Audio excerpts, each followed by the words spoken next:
Asthma की treatment भी बाद दफ़ा डॉक्टर जो है ना वो इनहेलर वगैरह लिखते हैं। इसमें भी बड़ा मिसकॉन्सेप्ट है कि वो कहते हैं नहीं जी हम तो बिल्कुल नहीं लेंगे, इससे आदत पड़ जाती है बच्चे को। हालांकि बच्चा बेचारा इतनी सांस की तकलीफ में होता है, लेकिन वालदैन का एक कॉन्सेप्ट है बिल्कुल फर्म कि नहीं हमने इनहेलर इस्तेमाल ही नहीं करना।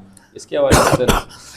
अच्छा, ये भी मिसकॉन्सेप्ट तो बहुत हैं भाई, हर चीज़ हम्म में मिसकॉन्सेप्ट हैं। दमा के बारे में भी हैं, बाकी बीमारियों के बारे में हम्म। भी हैं। टाइफाइड हो जाए तो कह देते हैं बाल कटा दो, जरासीम रह जाते गंजा हैं, करा सर देना में चाहिए। गंजा करा दो, हाँ। और भी बहुत सारी चीज़ें। सही। तो इनहेलर के बारे में भी यही है कि जो कहते हैं कि नहीं, नेबुलाइजेशन के बारे में कि आदत पड़ जाती है, नहीं होगा सारा हम्म। चीज़। लेकिन उन्हीं माँ बाप को कहो कि दवाई डाले बगैर नॉर्मल सलाइन से करा दिए, वो हाँ करा देते वो हैं। करा लेंगे। यानी उनका कॉन्सेप्ट ये होता है कि वो दवाई से आदत पड़ जाती है। सही। अच्छा, ये हर किसी को लिखी भी नहीं जाती बिल्कुल। कि दवाई के साथ कराया जाए। ज़ाहिर है उन्हीं मरीज़ों को लिखी जाती है हम्म जिनको चांसेस हैं कि या अस्थमा हो चुका है, हम्म।